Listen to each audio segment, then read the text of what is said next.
Jocelyn's mother died in room 407. Everyone said it like it was just a fact. The same way they might say she had died on a Thursday or in her sleep. As if the room number mattered more than the breathless minutes before silence. But it wasn't just any room. And Jocelyn knew that, even if no one said it outright. They didn't see how the doorknob was always cold, or how the light above the bed flickered, even when the bulb was new, or how the janitor wouldn't enter unless the window was open. Jocelyn moved into room 407 6 days after the funeral. Not by choice. Not exactly. Her aunt, who now had custody, insisted it was temporary, just until they found somewhere quieter, somewhere less heavy. But quiet wasn't what Jocelyn feared. It was silence that scared her. The kind that fills rooms after people are done pretending nothing happened there. On her first night, she found a glass jar on the shelf above the desk. Empty, except for a single line of writing etched into the glass. Almost invisible unless she held it to the light. If the surface moves, don't speak. She thought it was a joke, or an old label. She left it where it was. That night, she dreamed of water, not waves, not drowning. Stillness, a lake, flat and endless, with glassy skin stretched so smooth she could see a reflection, even in the dark. She stood at its edge, barefoot, in the pale glow of an unseen moon, and something just beneath the surface was trying not to blink. When she awoke, the jar had moved. It now sat on the windowsill. The writing had changed. The lake is beneath you now. It remembers every name but yours. She didn't scream, didn't cry.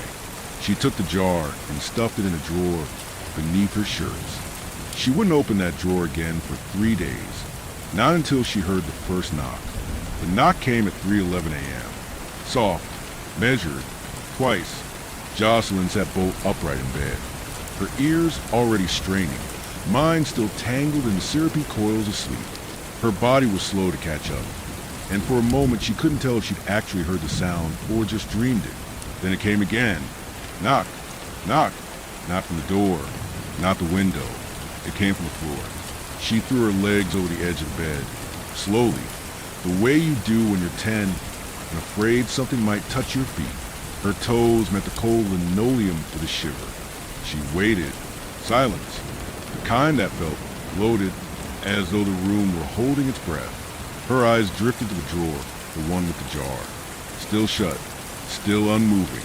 The air felt thicker near it, though heavier, like someone had poured molasses into the room while she slept. She crossed the room and crouched in front of the drawer. Waited. Listened. Then, with a breath she didn't remember taking, she opened it. The jar sat there, dead center. Empty, but the writing had changed again. This time it wasn't etched. It was written in dust. 3 words. Don't look down. She did. Of course she did. And saw nothing. Just a plain gray tile floor. But, no, not just. At the very edge of the bed's shadow, she saw it. A seam. Thin. Dark. Running along with the tiles like a crack. Except it was too deliberate. Too straight. She reached for it with her foot. The tile sank beneath her touch. And then she heard it again. Knock. Knock. From beneath. The air shifted. The kind of shift you feel when someone has entered a room without crossing the door, like the pressure of eyes that shouldn't exist. Jocelyn backed away, fast. The drawer slammed shut on its own. The jar rattled against the wood. And this time, she saw it clearly just for a moment. The surface of the jar was moving, not bubbling, not vibrating, rippling, as if something beneath glass had blinked. She did not sleep the rest of the night. By morning, she convinced herself she'd been dreaming, that the tile had always been cracked, that the jar was just a trick of her eyes. But that night, when she brushed her teeth, she noticed something new. Her reflection in the bathroom mirror blinked out of sync. Only once, but it was enough. She turned the water off, walked back to room 407, and stood in the doorway. The whole space looked the same, neutral, ordinary, but she felt it now. A new weight, like something was sitting beneath the room, waiting, listening, tapping its fingers on the ceiling below. That night, she slept with the lights on. But light, she would soon learn, couldn't reach the knock. By the third night, the knock came with a voice. Not loud, not full, a whisper that seemed to leak through the floor, sliding into the room like spilled ink. It didn't say her name, not at first. It said, "You left the latch undone." And then more faintly, the thread unravels toward you. Jocelyn was already sitting up when it began. She hadn't truly slept in 2 days. The knock didn't come the next night, not right away. It came after she opened her mouth and tried to speak to the dark. Jocelyn had kept quiet most of the day. She hadn't told her aunt about the jar, the thread, or the drawing that vanished when she turned the page. She hadn't even whispered the name again, Corette, though it lingered behind her teeth like a seed that refused to die. But something in her couldn't hold still anymore. At 2:49 a.m., she sat on the bed and spoke softly. Not a name, not a question, just the words. "Who are you?" That was enough. The room responded immediately. The seam in the floor pulsed. The lamp blinked twice. Then came the knock. But this time, it came from inside her pillow. Knock, knock. Then her own voice, soft, uncertain, but hers, rose from beneath the bed. "I'm still here." She froze, not just in fear, but in recognition, because the voice that answered wasn't just hers. It was younger, maybe 8, maybe 9. The voice she used to use when asking her mother not to leave the hallway light off. It wasn't mimicry. It wasn't echo. It was her, from before, and she was under the bed. The urge to look was overwhelming. Her hands moved on their own, gripping the mattress, lowering her head toward the side, angling down. But just before her eyes could reach the shadow, "Don't look." The voice was louder now, urgent, still her own. "It's only me right now, but she's coming." Jocelyn yanked herself back upright. Her chest hurt, like something inside was pulling tight from the inside. She touched her sternum. Nothing there, no seam, but her skin felt stitched. In memory, not form. She stood and crossed the room to the closet, pulled it open, empty as always, except the inside of the door now bore a message, burned into wood like cigarette ash. When the thread finds your teeth, you must choose. To unknot her, or to replace her. Jocelyn reached into her mouth with shaking fingers. She didn't know why. She just knew.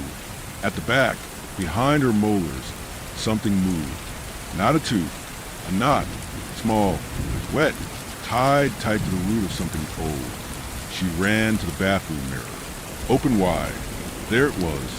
A black thread wrapped around her back molar, deep in the gum line. She pulled her fingers back in horror. A voice from the mirror. Her voice again, younger still. She stitched it there so you wouldn't forget. "But if you untie it now, she'll know you're ready, and the name will find its shape." Jocelyn turned off the light.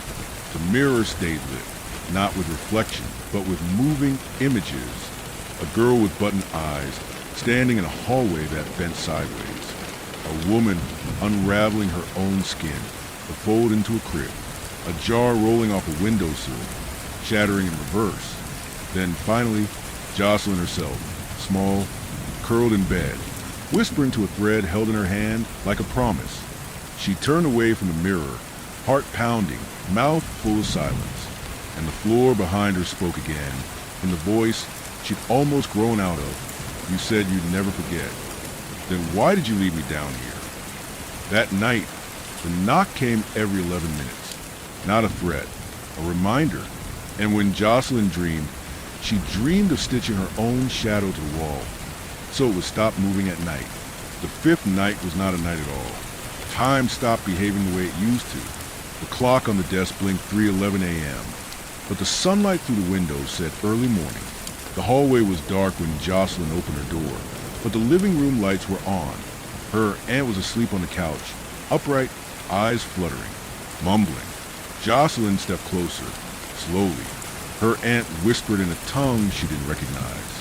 Not a language, just sounds, thread sounds, taut syllables pulled through the air like stitches, tangled words made of breath and breathlessness.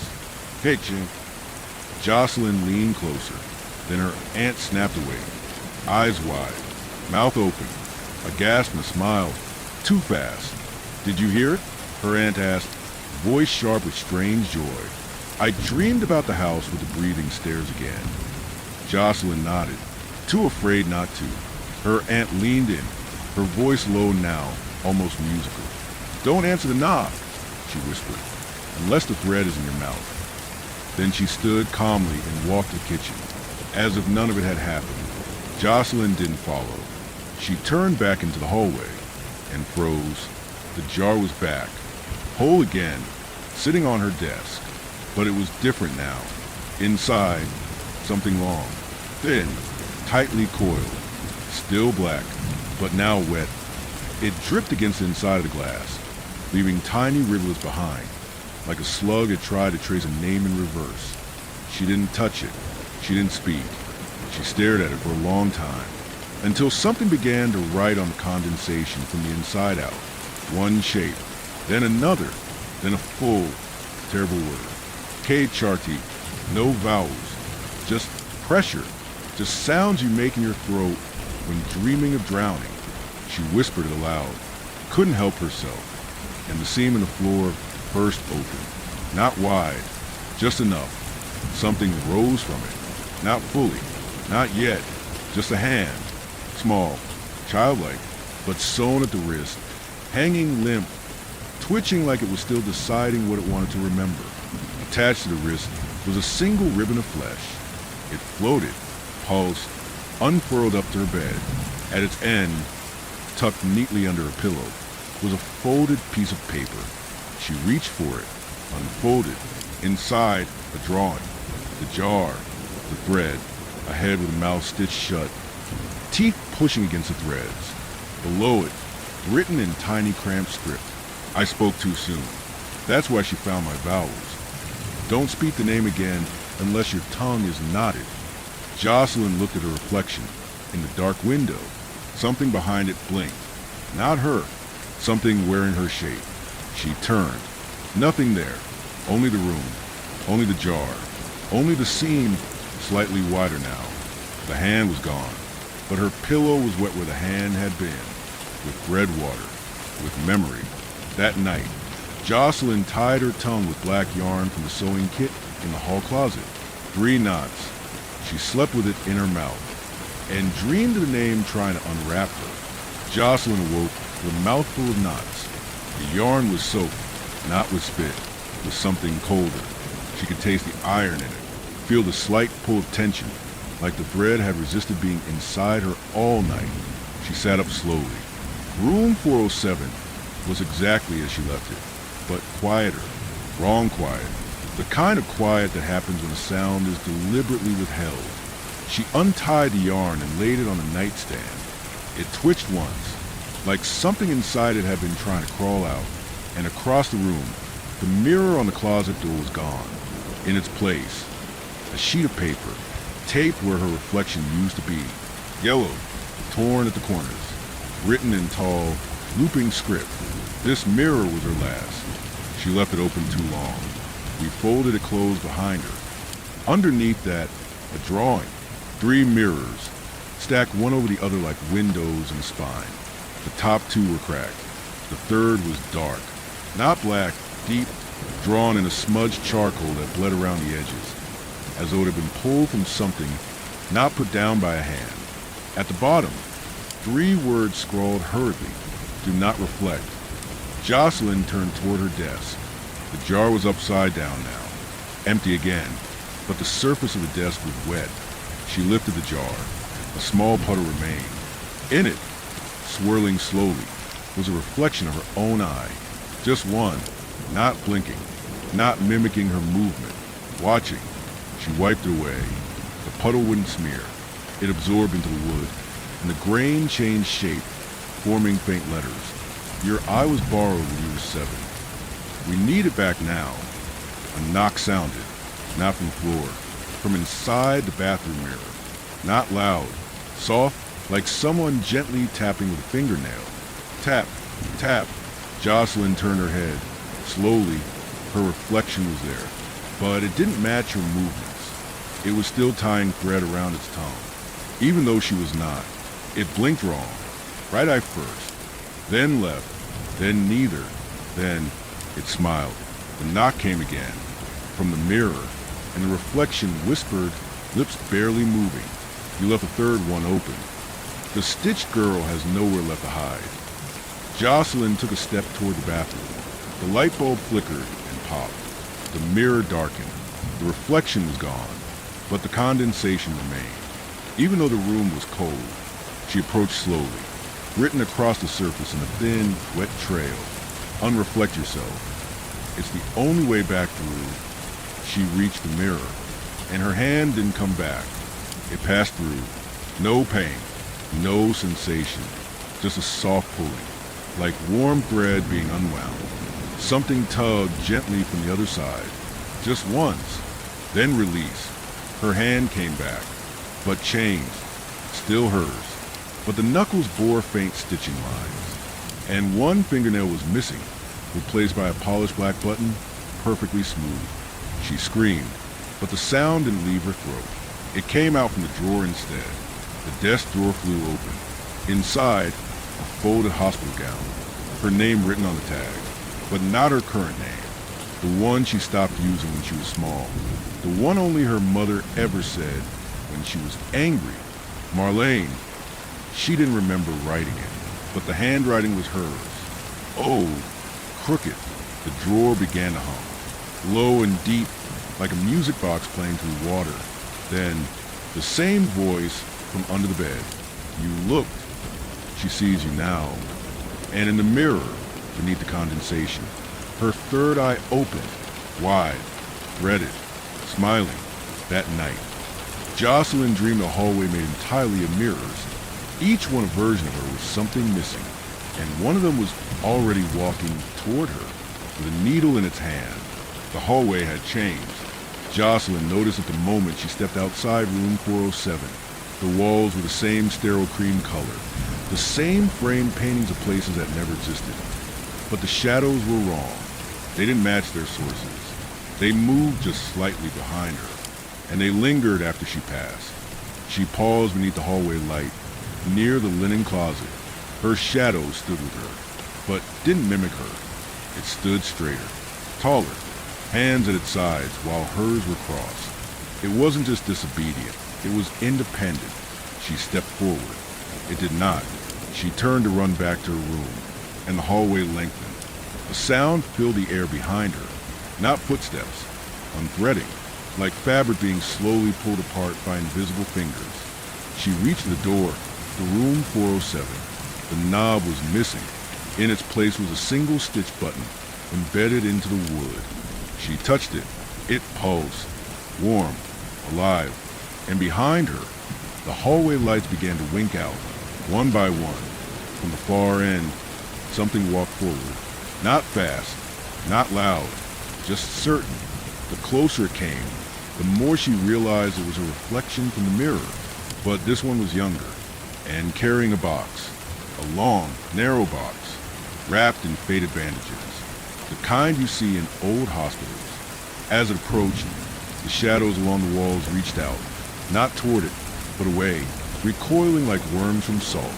The reflection, the Marlene version, stopped 5 feet from her, tilted its head, and said, in a voice split down the middle like frayed thread, "You gave me the shadow when you outgrew it. Now you want it back?" Jocelyn backed against the door, the button and wood pressed into her spine. Her mouth was dry. The air had taken all the moisture. Every breath tasted of lint and formaldehyde. "What's in the box?" she managed to ask. The other her smiled, sad, tender, your shape. The one you left beneath the bed when you decided to be real. She held it out. Jocelyn didn't move. The box shook slightly. Not from her. From within, a sound began to rise in the hallway now. From the ceiling, from the floor, from nowhere, a knocking, soft, rhythmic, like someone trying to be polite before entering a room they were never meant to find. Knock, knock, knock. Jocelyn's shadow reached her again. It stood beside her now, not behind, not beneath, and its arm rose slowly, pointed toward the box. The other her stepped forward, held it out. "Take it," she whispered, "before she opens it for you." And Jocelyn did. She didn't want to, but her hands moved like they remembered something her mind refused to accept. The bandages were warm, damp. She began to unwrap. Inside, teeth, hundreds, arranged like tiles across a curled length of skin. Each one was hers. Each one whispered a different syllable. She couldn't understand them all, but together they formed a name. Not hers, not quite, but something close.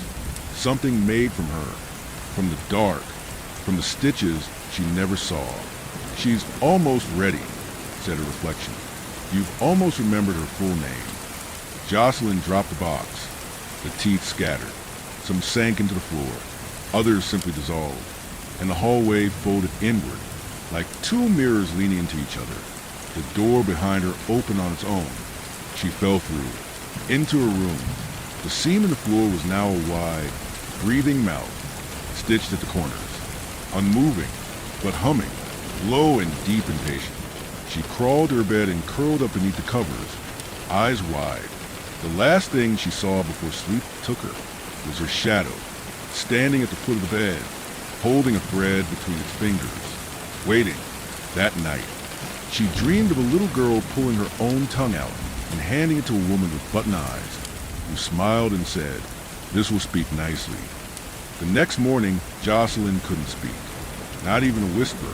Her throat wasn't sore, her mouth wasn't dry, but when she opened her lips to say anything, nothing came out, only silence, and behind her silence, the room seemed to listen, eagerly, like a dog waiting for a word it remembered from another life. She stumbled to the mirror. Her reflection stared back, normal at first. Then it smiled, but she wasn't smiling. The reflection opened its mouth. Inside, no tongue, just a clean, flat space, smooth and dark and humming faintly. Jocelyn staggered back. Her elbow bumped the desk.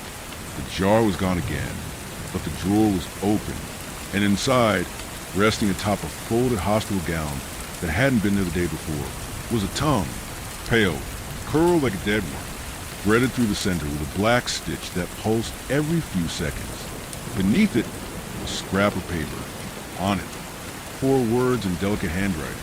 "You left us behind." She stared at it, trembling. Her own? It couldn't be.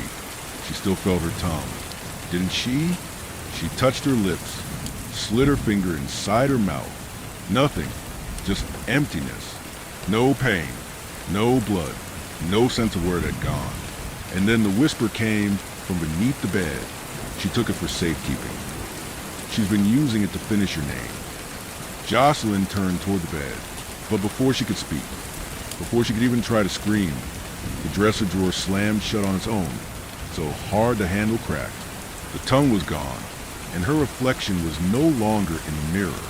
Instead, someone else stood there, still shaped like her, but not quite, wearing a hospital gown, eyes wide with sewn buttons, and no mouth at all.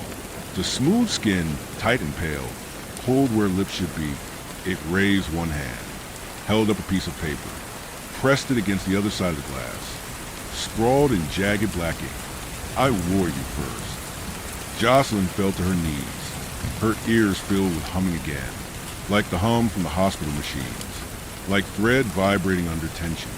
The closet door creaked open slowly.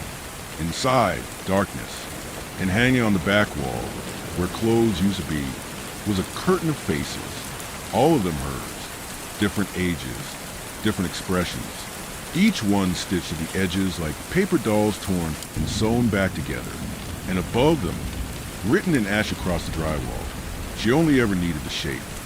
The rest was borrowed. The humming grew louder. Her eyes began to blur. And beneath the sound, another voice, one she hadn't heard since her mother's funeral, spoke softly. "Marlene, wake up. You're forgetting how to wear your skin." The walls pulsed. The floor throbbed. The seam had begun to widen again. No longer a mouth. Now a door, threaded shut, waiting to be unpicked. She crawled back into bed and pressed a pillow over her ears. But the humming was inside her now, resonating with the missing tongue, the lost thread, the borrowed names. And just before sleep took her, something pressed into her palm. She opened her hand. A needle, long, thin, cold, engraved down the side. Use this to remember who you weren't. That night, she dreamed of standing in front of a mirror that showed only empty thread, waiting to be stitched into a shape worth wearing. And behind her reflection, someone reached out to start sewing. The needle followed her into waking. It wasn't in her palm anymore. It was on the nightstand, point down in the wood, like someone had stabbed it gently into place. No blood, no wound, just presence. The engraving gleamed faintly even in the morning gloom. Use this to remember who you weren't. She reached for it, slowly. It was warm, not from the sun. The curtains were still drawn. The room was cold. The warmth came from inside the metal, a soft, pulsing warmth, like a body that had never died. Jocelyn sat back, needle in hand, and stared at the closet. The curtain of faces was gone. Now only a mirror, full length, perfectly clean. And when she looked into it, she wasn't there. Not truly. Her reflection had the same shape, same posture, but the eyes were different. No buttons, no stitching, just emptiness. Like someone had scooped out the soul behind them and replaced it with clear water.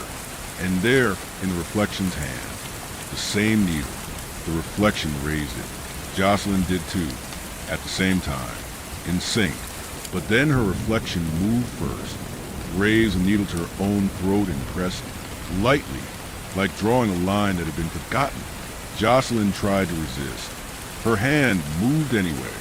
The needle touched her neck, a pinpoint of heat, of pressure, of remembering. She gasped, and in that moment, her tongue returned. Not fully, not inside her mouth, but in sensation, a phantom weight, a taste of thread, the memory of vowels she hadn't spoken in years. The mirror trembled. The image within it shifted. Now it showed something else. A nursery, crib, white walls, a faint mobile hanging from the ceiling made of eyeless dolls. In the crib, a baby, button-eyed, stitched mouth. The same thread that once tied Jocelyn's tongue now ran around the infant's body like a net. Above the crib, words stitched into the ceiling. Correct were you first. You're just a lullaby. The reflection looked back at her again. Only now it was wearing her mother's face.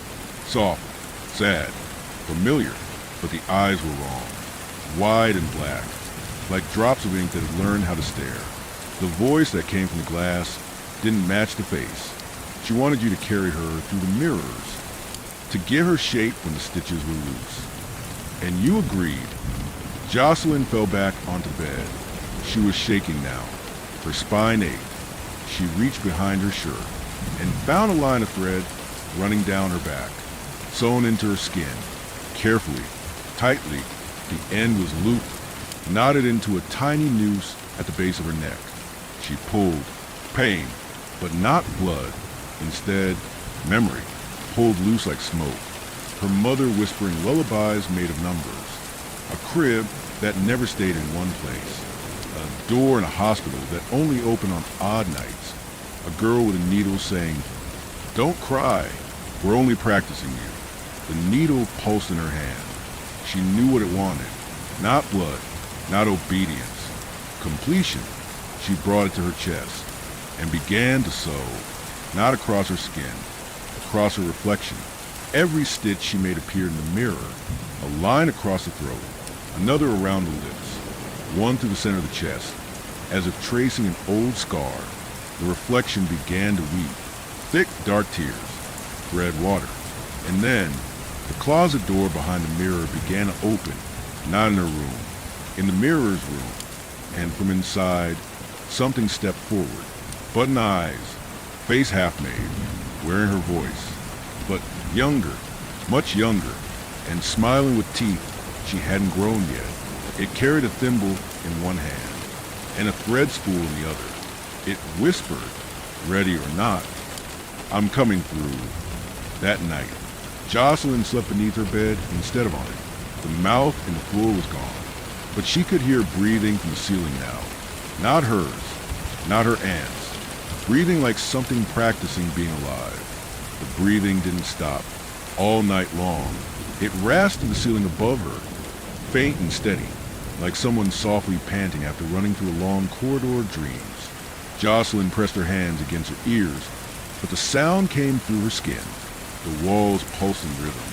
Even her bones seemed to hum along. The sound knew her, and it liked her. She stayed beneath the bed until dawn. When she crawled out, the floor was warmer than it had ever been. Not heated, lived in, like someone had walked barefoot in circles on it all night, just out of sight. She stood up and turned toward the desk. The needle was still there, but now it was resting on a folded napkin. Hotel stationery. Room 407. The logo at the top was stitched, not printed. Familiar handwriting again. The stitches are thinning. It's almost time to wear her properly. A second message, scribbled beneath in another ink entirely. You were only the pattern. The note smelled faintly of laundry soap and hair. Her mother's hair. A memory surged. That smell, that soft, familiar weight of arms pulling her close in a chair by the window, a lullaby humming in her ear, the scent of fabric and safety, and a voice whispering, "Don't open your buttons for strangers, Marlene." The name again. She hadn't been called that since. She didn't remember, didn't want to. She turned. The mirror had returned. The tall one, closet size, quiet. But this time there was no reflection, no light, no movement, just depth. It wasn't a surface anymore. It was a corridor. The scent of cotton thread and old antiseptic poured from it, warm and oddly sweet. At the edges, tiny buttonholes pulsed in the frame, not decorative, functional, waiting to be used. She reached out. Her fingers touched the glass. No, not glass, not anymore. Fabric, taut and thin and stretched like skin over a drum. Something was moving on the other side. She pressed harder, and the surface gave way. She stepped through. For the first time, she didn't look back. The inside was gray, like the lining of a pocket that had never been turned out. No light source, no shadows, just soft, weightless drip. She walked forward. Her bare feet found traction on what felt like woven velvet. Around her, walls of hanging cloth shifted gently, each one moving as if breathing or dreaming. As she passed them, she heard whispers, not to her, of her. She isn't finished yet. The name is still loose at the edges. She'll fit better when she forgets the mirror entirely. The corridor opened ahead into a wide chamber, a circular room filled with thread, thousands of strands, knotted in strange braids, suspended in the air like cobwebs made of language. In the center, a single chair, and in that chair, her, but younger, maybe 7, wearing a hospital gown, face turned toward the ceiling, eyes closed, buttons sewn into the palms of her hands, one in the center of her forehead, and her chest was open, not gory, not bloody, just unzipped, folded gently outward like a jacket, revealing a hollow space. Inside, a bundle of spools, thread, labeled, each one bearing a name. Marlene, Jocelyn, she, the first pattern. Borrowed mouth, no girl. The last one, she recognized it from her dream. A soft voice at the edge of sleep had whispered once, "No, girls don't get mirrors." The girl in the chair opened her mouth. No tongue, but the sound came anyway. She wants a pattern back. You've worn it long enough. Behind Jocelyn, the fabric corridor stitched itself shut. The mirror was gone. She stepped forward. The needle was still in her hand. The younger self opened her arms slowly, button palms facing upward, waiting, ready. "You can return me now," she said, before she unbuttons everything else you love. Jocelyn looked at her hand, at the needle, then at the thread, inside the hollow chest of the girl. It twitched gently, inviting. "Stitch me," the voice said, "or let her wear you." That night, Jocelyn didn't sleep in her bed. She didn't sleep at all, but the room was not empty. Something slept in her shape, beneath the covers, breathing in a rhythm of thread being pulled endlessly through fabric. The walls no longer vague. When Jocelyn stepped back from the girl in the chair, her 7-year-old self, or perhaps a shape even older, there was no door, no mirror, no exit seam to crawl through, only thread, and the sound of remembering. It was not a song, not really, but it moved like one, weaving in and out of itself with rhythm, echo, tone, a voice beneath voices, a tune hummed by the house itself. Jocelyn stepped forward. The needle in her hand felt heavier now. Its warmth had changed, still pulsing, but slower, deeper, as if whatever lived inside it had grown older in the time she held it. The younger version of herself sat quietly in the chair, chest still open, face tilted up as if she were listening to a lullaby that never stopped. The threads in her hollow chest rose slightly, responding to something, the presence, the memory, or perhaps the decision. And then the whisper came, directly into Jocelyn's left ear, closer than sound should be. Stitch your clothes and forget what you carry. Or open yourself and share a weight. The room pulsed once, dimming. Somewhere above, in a ceiling that didn't exist, buttons rattled. Jocelyn approached the chair. The girl's eyes fluttered open, and Jocelyn saw nothing in them. No white, no iris, just a slow-turning spiral of stitches, revolving inward, as though memory had collapsed into a single sewn point. A mouth like thread, unraveling, smiled up at her. It's almost time. She's already wearing the ones who said no. You don't remember them because they wore your name first. Jocelyn stepped closer. The needle twitched in her hand, as if eager, as if it recognized the chest before her, the exposed hollow with its patient spools, as a homecoming. She reached down. Her fingers touched the edge of the skin. Smooth, cool, too clean, like fabric folded too long. The spools inside vibrated. One turned to reveal its label. Her voice. Another, the knock that stayed. And one, nearly empty. Mother's eyes. Jocelyn reached for the last, touched it, and remembered her mother, sitting in a dark room at 3:11 a.m., eyes wide, whispering names that made the wallpaper peel, threading a needle with her own hair, saying softly, over and over, she's coming through again. She never forgets a stitch. And handing Jocelyn a piece of paper, a child's drawing, a house with no windows, a girl in a hospital gown, a mirror stitched shut. Don't answer the knock, her mother said. That's how she pins you in place. Then the lights went out, the smell of thread and bleach, and silence. Back in the room, the chair creaked. The girl sat up straighter, held out her hands, button-palmed and expectant. The thread began to rise from her chest, moving gently in the still air. Jocelyn raised a needle. Her breath shook. The thread lifted toward her, and she knew this was not stitching to close. It was stitching to transfer, to take the spools into herself, to carry them, to wear the memory like a skin. She hesitated. The needle pulsed. Then, from the far side of the chamber, a new seam opened, slow, deliberate, and from it stepped the real shape of the knock. Not a girl, not a woman, something made. A figure stitched together from discarded memories. Her mother's lullaby, sung backward, the drawer that never stayed shut, the mirror with no reflection, and the smile of something that had never been born, only worn. It had no mouth, just a seam, threaded tight across its lower face. Its hands were pincushions. Its eyes were empty buttonholes. And it walked with her name trailing behind it like a tail. Jocelyn, Marlene, no girl, patterned first. It did not speak, but Jocelyn heard it, clear as thought. Choose. Be stitched or come undone. She looked at the girl in the chair, then at the figure across the room, then at the needle in her hand, and she whispered, not aloud, but into the thread itself. If I wear her, do I forget who I was? And from somewhere beneath her skin, a voice, her own, answered. Only the parts that kept you safe. That night, the house slept, but not Jocelyn. Not anymore. She sat by the mirror, stitching, The figure watched from the corner of the room, quiet, waiting, and behind the glass, in 100 locked reflections, her unbuttoned cells began to wake. The following morning never came, at least not in the usual way. Jocelyn awoke into a room without time. The light was neither morning nor evening.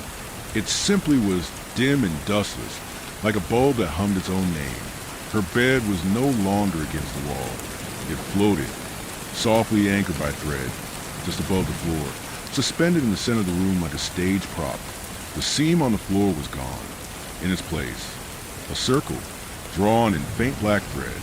No gap, no groove, just a perfect stitched outline, as if reality itself had been sewn together in the spot and was still deciding whether it should stay shut. Her feet hit the floor. The thread was warm, alive. She stepped forward and immediately remembered something that had not happened yet. A hallway lined with mirrors that no longer showed her. A woman in a hospital bed, mouthing the word again with every breath. A child's voice asking, "You still think you're real, even without your own vowels?" The memory made her teeth ache. She reached for the nightstand, but it wasn't there. Instead, the needle floated beside her, spinning slowly in the air, balanced perfectly. She grabbed it instinctively. The instant her fingers touched the metal, the ceiling above her rippled. A single black button fell. It bounced once, rolled to the edge of the thread circle. Stopped. Jocelyn picked it up. It was marked. On the underside, 3 shallow carvings. I, war, you. The air smelled like linen closets and wet chalk.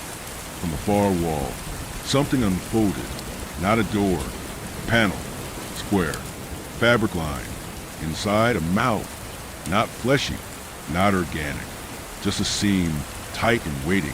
Lips formed from layered gauze, stitched together with breath itself.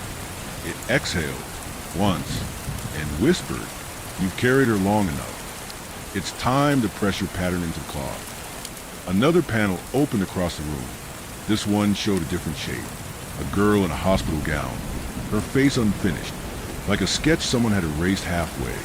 She sat at a desk, sewing a shadow into a sheet of paper, her fingers bleeding ink instead of blood. Beside her, a jar, empty but humming, and behind her, a mirror cracked in 3 places. Jocelyn moved toward it, but the room spun. The thread beneath her feet tightened, pulling her ankles into stillness. 1,000 whispers rose around her. Unstitch her. Wear yourself again. Be your last scene. The mirror burst. From its frame, a needle storm exploded. Silver, infinite, silent. Each one a memory. Each one a thread. And one of them landed in her shoulder. Sank deep. It didn't bleed. It spoke. A voice from inside her chest. Soft, terrified, childlike. "Please don't give me back." She does the word gently. The figure from the stitched hallway stepped out from the mirror's wreckage. No longer hidden. No longer pieced together. She had a complete face now, and it was Jocelyn's, except the eyes were twin mirrors, both cracked. The lips were threaded shut in a quiet, patient smile. The chest bore a row of buttons, each one blinking faintly. She held her arms out, palms up, waiting. From between her fingers hung strands of yarn, red, black, and gray. At their end, names, spelled backward, knotted, unreadable, except for one. Marlene. Jocelyn stepped into the circle. The floor vanished. The thread floated. And she saw herself from above for the first time. A girl sewn from borrowed lullabies. A pattern that had been worn too many times. A vessel stitch closed around a shape that wasn't hers. And in that moment, she knew the only way out was to choose. To unpick the seams, to let the name go, or to finally with a thread like skin. The mirror figure nodded. A single stitch split across its smile, and the room collapsed into fabric. That night, there was no knock, only a sound like thread pulling across wet glass. And beneath the bed, a voice whispered gently, "One stitch left. Choose where it goes." There was no door, no walls, only fabric, everywhere, breathing, shifting, pulsing with slow purpose. The air smelled of wax and dust and something older. Something like a book that had never been opened. A story unspoken and still heavy with intent. Jocelyn stood on a seam. A long one, black thread, rough and fraying at the edges. It stretched into the distance through the fabric of reality itself, if that's what it was, and pulsed softly under her bare feet. The needle was still in her hand, but now it whispered, not words, not clearly, just syllables, pieces, scraps of names never finished. She walked. Every step caused the seam to flex, to tense, like a core being plucked. Behind her, something followed. Not footsteps, stitch marks. The thread she passed over began to twist, knotting itself with each step. It was binding her in place, marking her, preparing to sew her down. She walked faster. The walls of cloth around her began to part, not with violence, with intention, opening into a room that had never existed, but had always waited for her. A room built from old medical sheets, torn hospital gowns, pillowcases scribbled with teeth marks, and at its center, a table. Upon it, a face, not a person, just a face. Hers, carved from wax, detailed to perfection, except the eyes were buttons, the mouth was stitched shut, the inside of the head was hollow. Above the table, dangling like a lamp, a single massive needle. Its tip dripped something dark. Ink? Blood? Memory? Beneath the face lay a small card, pattern complete, awaiting wearer. And beside it, the second card, blank, save for one stitch word at the top. Choose. Jocelyn stared at the wax face. It didn't blink, didn't move, but she could feel her name leaking from it, softly, eagerly, like breath on the back of her teeth. The needle in her hand twitched again, hot, insistent. She looked down. Red began crawling from her skin, from her arms, her sides, the base of her neck, pulling itself out like it had been coiled beneath her skin for years. The walls whispered, "You've been worn long enough. She wants to be next." She stumbled back, but the table moved with her. The face followed. Now it was blinking. Once, twice, the stitches on its mouth stretched into a smile. It whispered, without lips, without voice. One stitch left. Name yourself or be named. The blank card twitched. A drop of red ink splashed onto its surface. A single letter formed. J, but it was fading. Quickly, it could be anything. She pressed her hand to the table.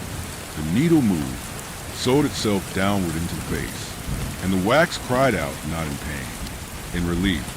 Behind her, the fabric began to pull tight. The walls sealed. The thread reknotted. The world was closing her in. A voice in her skull, not her own, rose. You were only the outline. I was the seam. The wax face smiled wider and spoke again.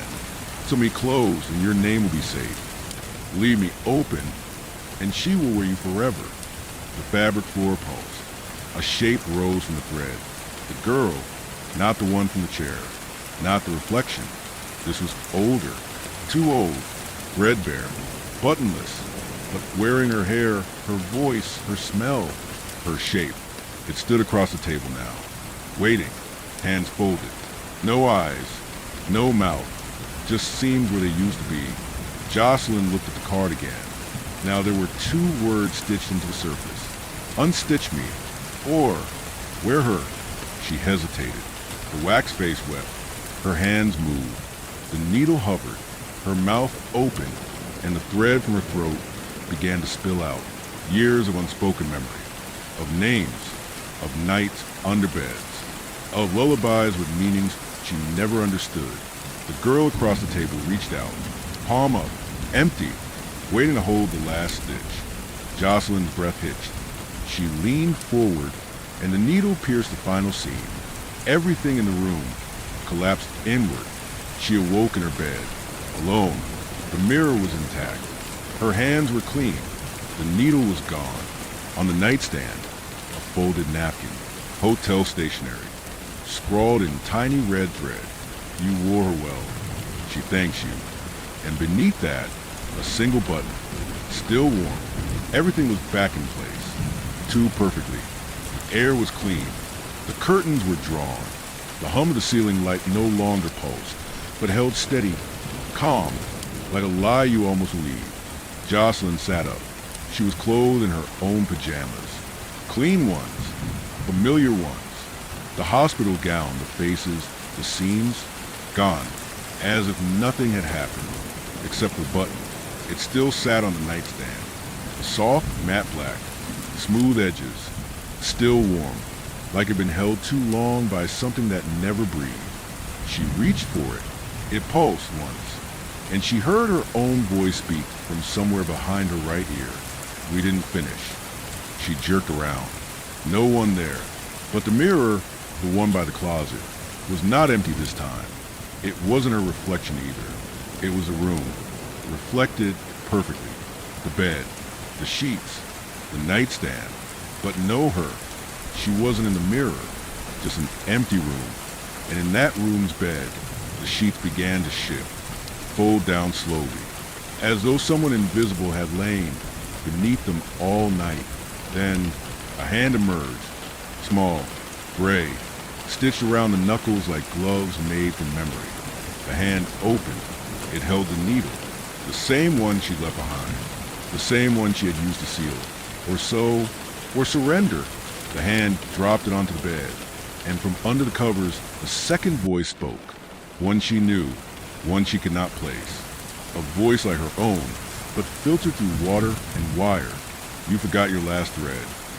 The mirror cracked, once, then again, from the corner outward, a slow spiderweb of damage that made no sound, but hummed with every fracture. Her chest ached. She touched her collarbone. There was a bump, a small one, beneath the skin. She pressed. Pain, sharp and delicate.